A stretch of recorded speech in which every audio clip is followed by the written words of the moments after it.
तो ये एसएससी में आया हुआ क्लोज टेस्ट आज हम लेने वाले हैं। तो देखते हैं। एन आर्कियोलॉजिस्ट स्टडीज द, अब देखो यहाँ पर लगाना है हमें। अब क्या है, सीधा सा मतलब है कि आर्कियोलॉजिस्ट जो है, अब अगर हमें पता है कि आर्कियोलॉजिस्ट कौन होता है और वो क्या करता है, तो हम बिल्कुल सीधा सा बता सकते हैं कि क्या काम है आर्कियोलॉजिस्ट, किसकी स्टडी करता है, रॉक्स की, चट्टानों की, इतिहास की,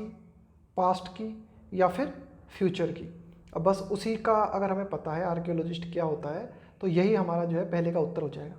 अब देखो आर्कियोलॉजिस्ट में बताता हूँ आपको, आर्कियोलॉजिस्ट होता क्या है, क्या काम करता है। हिंदी में हम इसे बोलते हैं पुरातत्ववेत्ता। क्या काम करता है?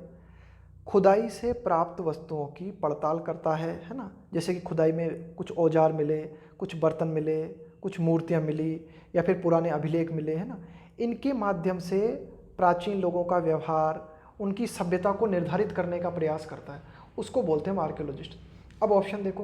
तो फ्यूचर जो है गलत हो जाएगा, है ना। हिस्ट्री भी नहीं हो सकता, क्योंकि हिस्ट्री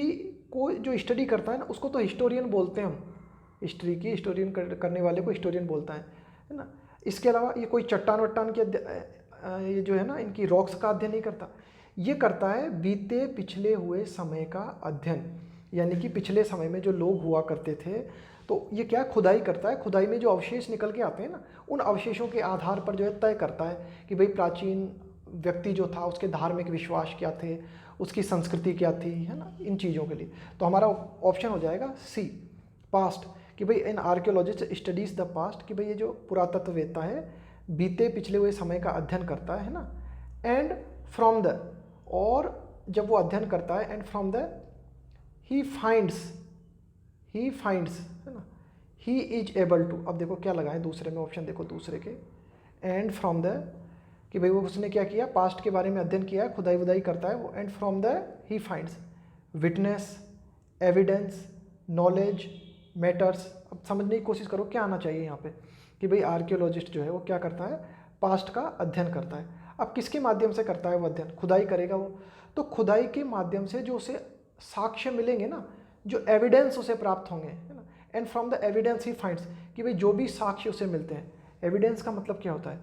एविडेंस का मतलब होता है कि भाई आप किसी बात की पुष्टि करना चाहते हो, किसी बात के बारे में, किसी बात को साबित करने के लिए जो साक्ष्य जुटाते हो ना आप, कि भाई जो विभिन्न बातें आप जुटाने की कोशिश करते हो, जिनके माध्यम से जिस बात को आप सच साबित करना चाहते हो, बात वो सच साबित हो जाए, तो उसको हम बोलते हैं एविडेंस, है ना। तो नॉलेज का यहाँ पे कोई मतलब नहीं है कि and the from the knowledge he finds, irrelevant हो जाएगा ना, कोई मतलब नहीं है कि भाई जो ज्ञान वो प्राप्त करता है उस आधार पर, नहीं, ज्ञान नहीं। वो क्या करता है कि प्राचीन मनुष्य के बारे में, प्राचीन सभ्यता के बारे में साक्ष्य जुटाने की कोशिश करता है, एविडेंस जुटाता है वो।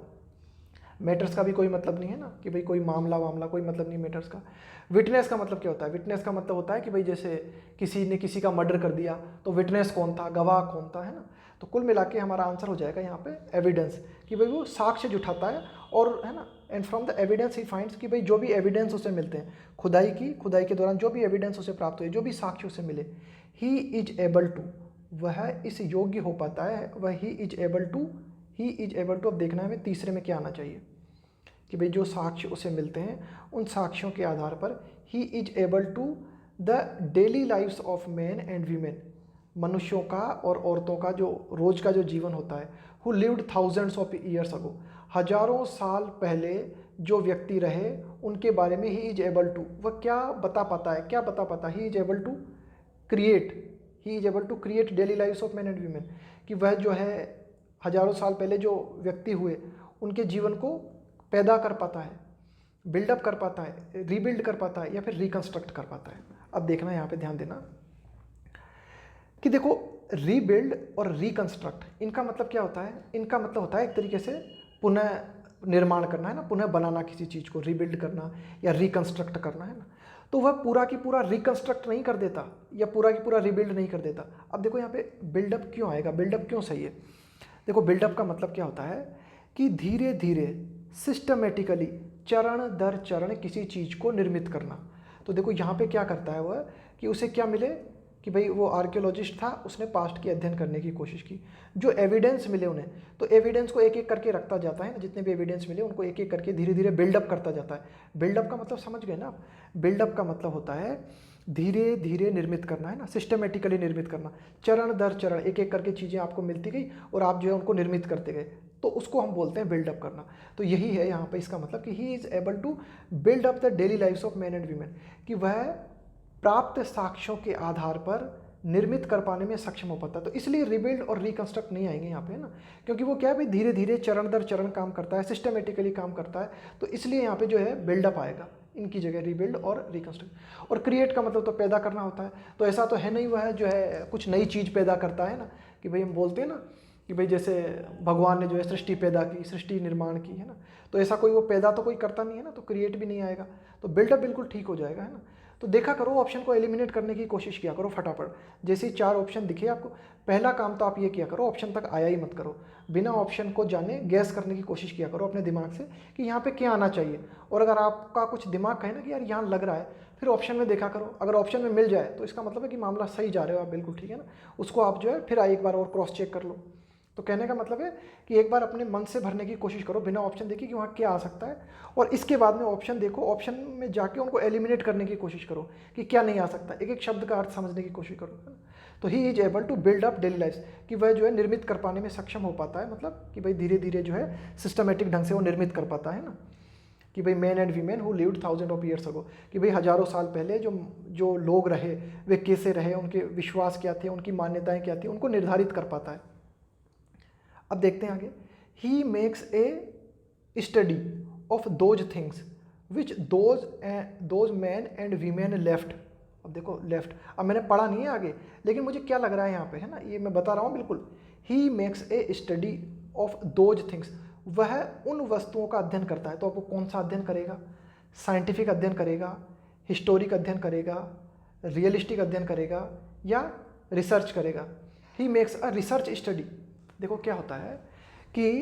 इंग्लिश में और हिंदी में, मतलब हर भाषा में क्या है, कुछ शब्द होते हैं उनको ठीक वैसे ही बोला जाता है। जैसे मैं बताऊं आपको, एक तरीके से आप इनको जोड़ा बोल सकते हो। जैसे आप बोलो कि व्यक्ति खून पसीने की कमाई खाता है, व्यक्ति खून पसीने की कमाई खाता है, तो अब यहाँ पे ना खून पसीना ये एक जुड़ा हुआ है, मतलब आप ऐसा नहीं बोल सकते कि व्यक्ति मेहनत पसीने की कमाई खाता है, तो ये गलत हो जाएगा। व्यक्ति मेहनत पसीने की कमाई खाता है, ये गलत हो जाएगा। एकदम सही क्या है, व्यक्ति खून पसीने की कमाई खाता है। क्यों? क्योंकि इसी का प्रयोग करते हैं हम स्टैंडर्ड रूप में, जब भी हम कहीं भी लिखते हैं, कहीं भी पढ़ते हैं ना, तो इस तरह से लिखा जाता है। और समझो आप, जैसे कि मैं बोलूँ आपके कि भाई मैं कहूँ कि मेरे पेट में कष्ट हो रहा है, अब ये सही नहीं है, क्या बोला जाएगा, मेरे पेट में दर्द हो रहा है ना। तो ये जो है ना कुछ बातें जो होती है ना, तो इस तरह से क्या है कि अगर आप अखबार पढ़ते रहोगे ना, इसीलिए तो पढ़ने की सलाह दी जाती है। क्लोज टेस्ट जो है कुछ नहीं है, अगर आपकी रीडिंग स्किल अच्छी है,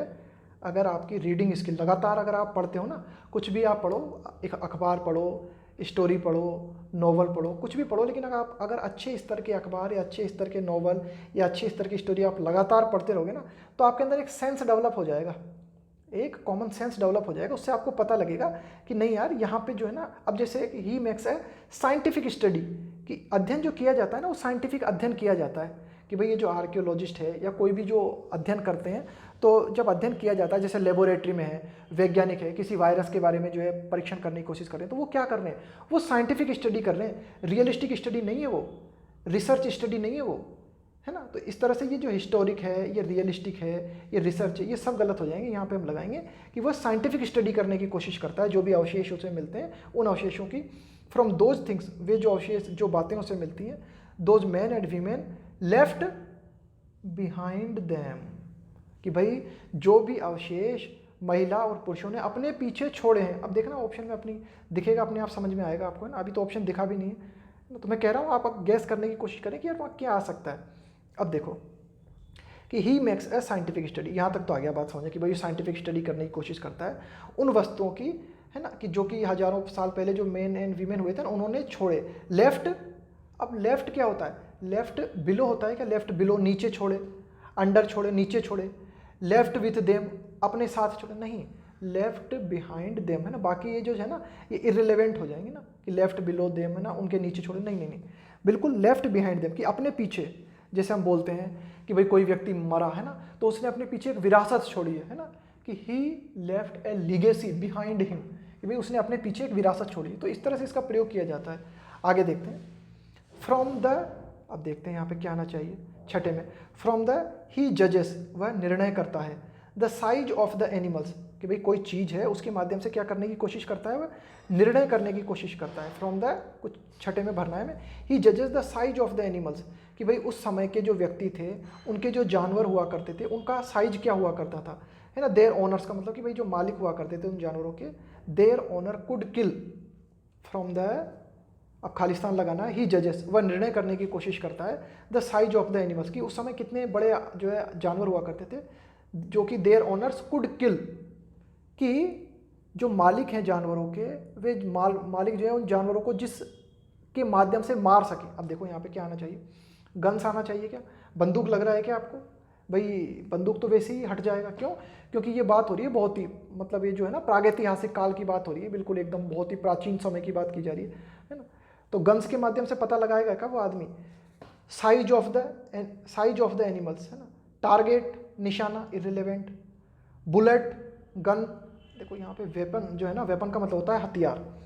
कि भाई वो क्या है, हथियार, मतलब वो ये देखता है कि हथियार कितने बड़े हैं, हथियार कितने बड़े हैं, उनके माध्यम से वो ये पता लगाने की कोशिश करता है कि भाई जो आदमी है ना, वह कितने बड़े जानवरों को मार सकता था। इसी से तो पता लगेगा, वेपन्स से, हथियारों से, कि भाई उसके पास से अस्त्र शस्त्र कौन से हुआ करते थे, कितने बड़े बड़े भाले वो रखता था, उससे ये पता चलेगा कि भाई हाँ, कि वह जो है कितने बड़े, कि बकरी मार सकता था, कि जो है हाथी मार सकता था, कि शेर मार सकता था, उससे ही तो पता चलेगा वेपन्स से, कि उसके वेपन से, फ्रॉम द वेपन्स, कि जो भी हथियार उसे प्राप्त होते हैं, उन हथियारों के माध्यम से वो ये निर्णय करने की कोशिश करता है ना, उन जानवरों के साइज का निर्णय करने की कोशिश करता है, of their honour could kill, कि भाई जिनको कि उनके मालिक जो है मार सकते थे, यानी कि प्राचीन आदमी कितने बड़े बड़े जानवरों को मार सकता था, वह पता लगाने की कोशिश करता है, किन के माध्यम से, अब बंदूक के साइज से तो पता नहीं लगाएगा, बुलेट के साइज से या टारगेट के साइज से, सीधी सी बात है, हथियारों के साइज से ही पता लगाने की कोशिश करेगा। आगे देखते हैं, from their tools he learned, कि भाई वे जो पुराने मनुष्य थे, उनके जो उपकरण थे, है ना, उनके जो टूल जो वे प्रयोग किया करते थे, ही लर्न्स, उसके माध्यम से वह पता करता है ना, वह इस बात को जानता है, किस चीज़ को पता करता है, what they had mastered and from their ports, what they had mastered, अब कुछ ऐसी बात है जो कि भाई उन्होंने किस चीज़ में महारत हासिल की थी, वे जो प्राचीन लोग हुए, उन चीज़ों ने किस चीज़ में महारत हासिल की थी, वह किसी चीज़ के माध्यम से पता करने की कोशिश करता है। अब देखेंगे सातवें को तो समझने की कोशिश करेंगे, ऑप्शन क्या दिए हुए हैं, फ्रॉम देयर टूल्स, उनके उपकरण जो थे उनके माध्यम से पता लगाने की कोशिश करता है कि वाट, अब देखते हैं क्या लगा है यहाँ पे, इंडस्ट्रीज, है ना, इंडस्ट्रीज मतलब उद्योग, है ना, उद्योग धंधे, प्रोडक्ट उत्पाद, नॉलेज का मतलब है ज्ञान, और अगला है क्राफ्ट। अब देखना पूरी लाइन पढ़ना, फिर आपको समझ में आएगा। फ्रॉम देयर टूल्स, उनके जो उपकरण हैं, उन उपकरणों के माध्यम से वह ये पता करने की कोशिश करता है कि वाट क्राफ्ट्स दे हैड मास्टर्ड, कि भाई उन्होंने कौन कौन से ऐसे कौशल थे, है ना, कौन कौन से कौशल थे, क्राफ्ट का मतलब होता है कौशल, कि भाई जैसे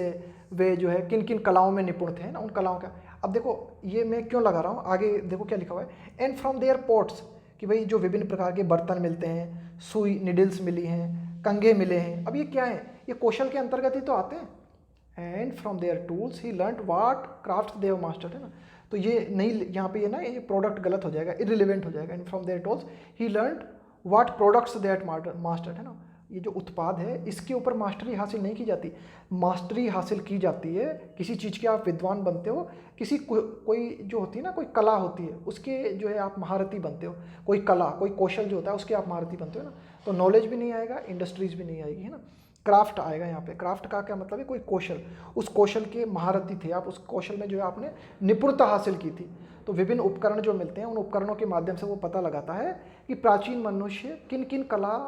कलाओं में निपुण था, what craft they had mastered and from there, और वह पिछले मनुष्यों के बर्तन, उनकी सुइयाँ, उनके कंगों के आधार पर ये निर्धारित करने की कोशिश करता है। अब क्या लगा है यहाँ पे, the domestic skill of their, वह निर्धारित करने की कोशिश करता है ना, यही तो आएगा, ही द डोमेस्टिक स्किल का मतलब घरेलू कुशलता, है ना, घरेलू कौशल, ऑफ देयर,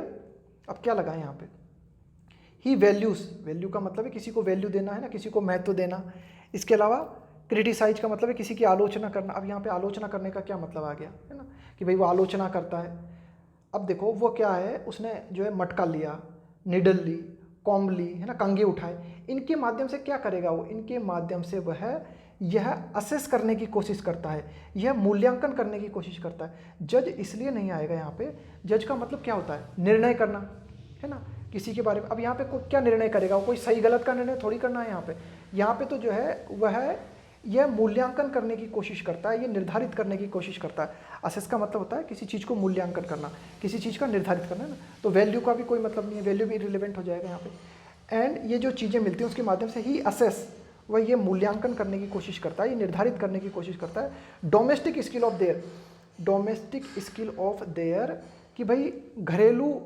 उनके कौशल क्या हुआ करते थे ना, कि कौन कौन सी स्किल हुआ करती थी, घरेलू की स्किल हुआ करती थी, ऑफ देयर। अब देखते हैं यहाँ पे क्या आ जाएगा,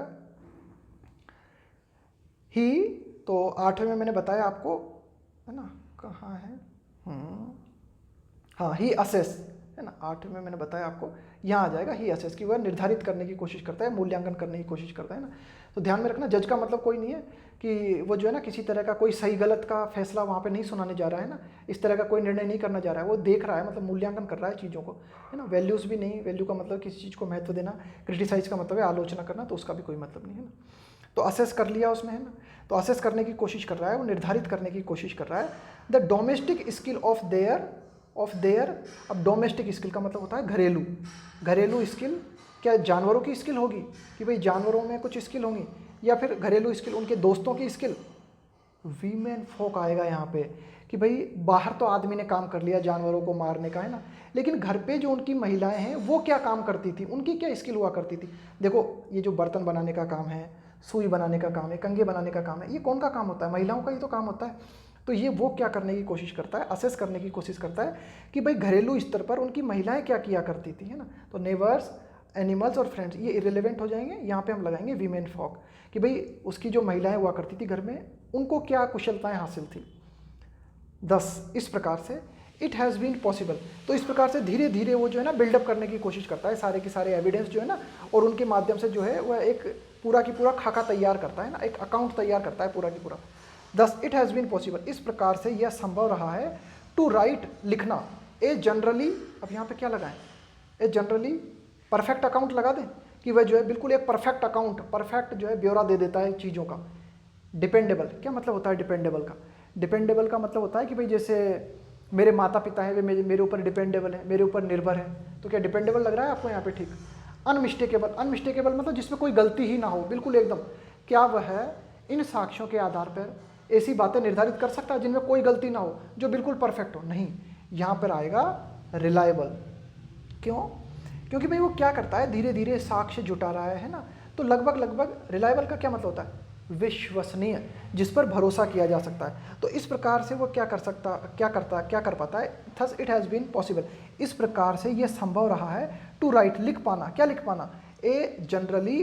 रिलायबल अकाउंट, कि एक वो जो है मतलब एक विश्वसनीय ब्यौरा दे पाता है ऑफ ह्यूमन इवोल्यूशन, मानव के विकास का, इवोल्यूशन मतलब विकास का, गोइंग बैक मतलब पीछे जाते हुए, सम हाफ ए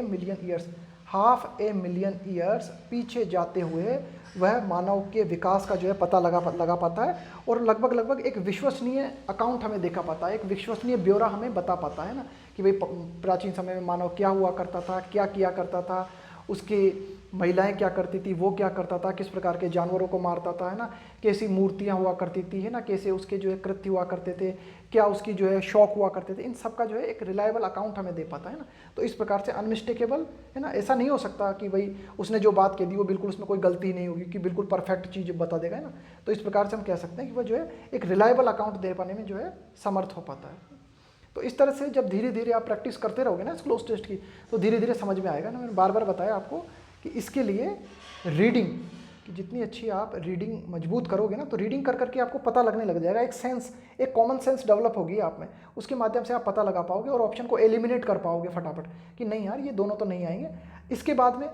ऑप्शन को देखो, इसके बाद में अगर ऑप्शन नहीं समझ में आ रहा ना, तो पैसेज में आगे पढ़ते चले जाओ, आगे कुछ हिंट मिलेगा, पीछे से जोड़ने की कोशिश करो ना, तो आगे पीछे जोड़ के जब